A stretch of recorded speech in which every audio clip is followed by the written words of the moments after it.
Next point we are going to discuss the pastures when it dry.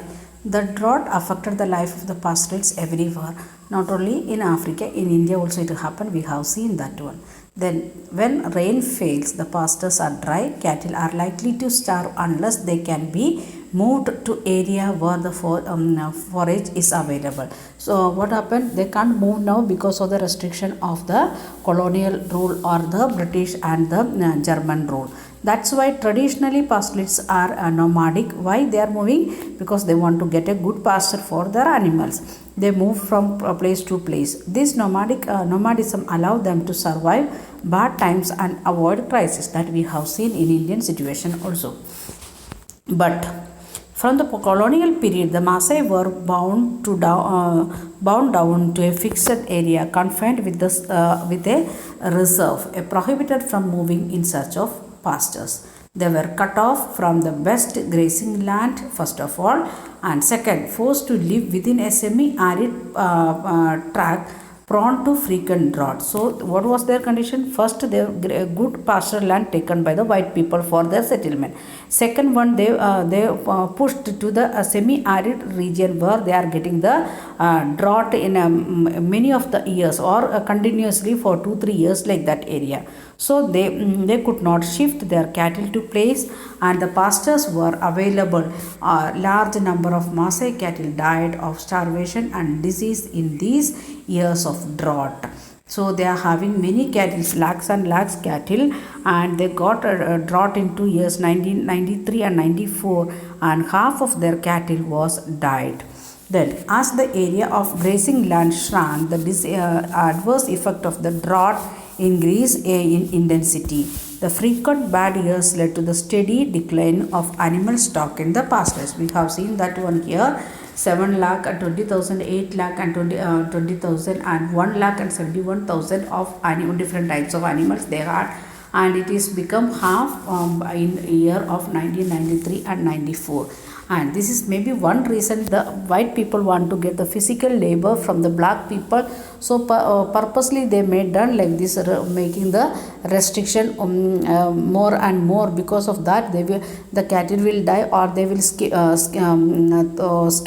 from that pastoral life and they may come for the other works. Maybe that was the one reason. Then, not all were equally affected. In Africa, when we are seeing here in India also, not all the groups got the problem.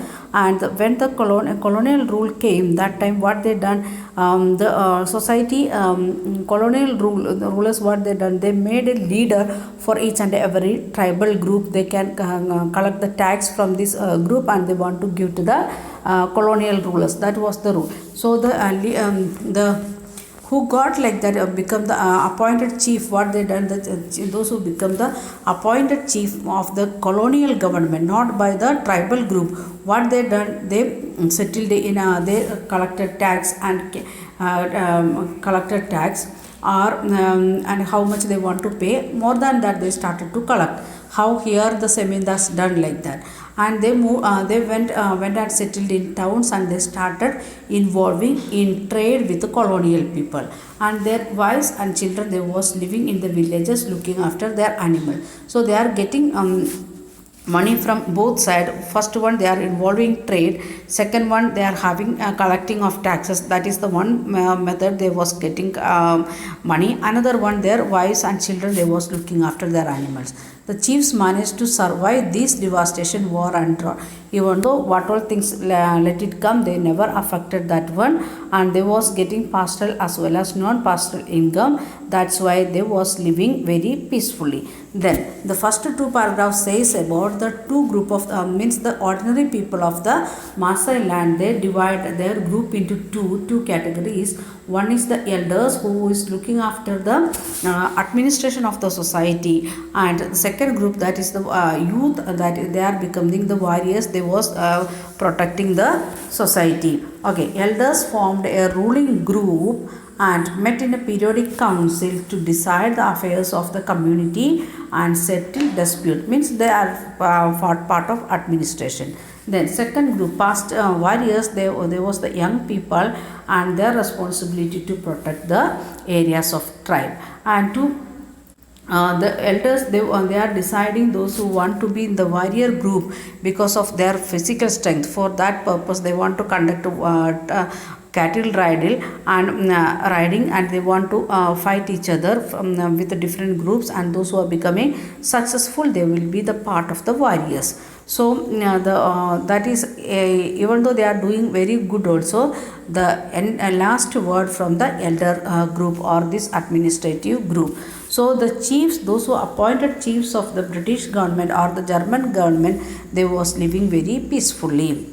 Then, but the lives of the history of the poor pastors who depended only on their livestock was different. What we have seen in the starting area, most often they did not have the resource to tide over bad time. In times of war and famine, they lost nearly everything. They had to go looking for work in towns. Some eked out living in the charcoal burners. Others did odd job. They luckily could get more regular work in road or building construction. So they are the pastoralists, instead of pastoral work, they moved to the towns in search of work. How it is happening here in India also, we are from the villages, people are moving to the towns in search of work like that, and they was working in the charcoal burners, then the some odd jobs also.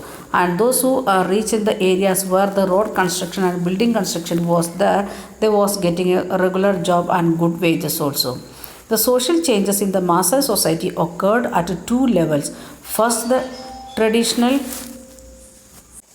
First change, the traditional difference based on the age between the elders and warriors was disturbed, because they are not getting the enough work, so they are not ready to wait there as a warriors, or the elders not ready to wait there for doing the administration. That life they that disturbed.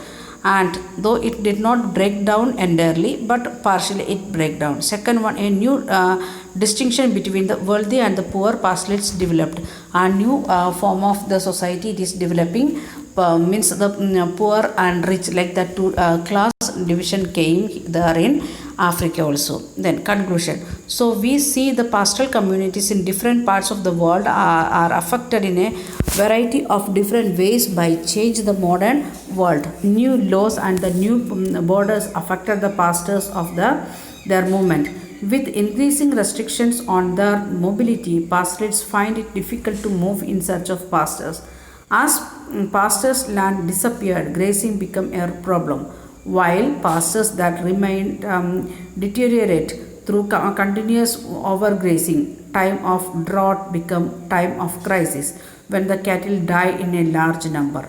Yet, pastoralists do adapt to new times. They change the path of their annual movement, reduce the cattle numbers, press for a right to enter new areas, then exert political pressure on the government for relief, subsidy and other forms of support, and demanded a right in the management of forests and water resources.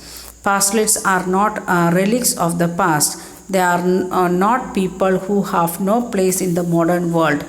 Environmentalists and economists have increasingly come to recognize that pastoral nomadism is a form of life that is perfectly suited to many hilly and dry region of the world. So when we are thinking, we will think like that pastoral life or pastoral nomadism, that is a old thing. No, it is there. It should be there in our society. So how they are changing? They change their life according to the situation, because they forest area it is become very less, and they lost their freedom of movement like that. So what they done, they change their annual path of movement. Instead of going to direct way, they may went another way, reduce their cattle number. Instead of lakhs and lakhs pasture, they made into thousands. Press for the right to enter area. They try to get the right to look after that area from the government, even though it is colonial government or the on country government. Then exert political power. They become the powerful in made pressure groups and other things in the society to get relief from the society, government, or subsidy from the government, or any other form of support. and at the same time they demanded a right in the management of forests and the water resources. They are asking, we will look after, we will manage that one, like that they said. Then these are the major topics of the lesson. So we are completing our portion, and we want to study the world map. After this one we will we will see world map. Okay, we will continue in next video.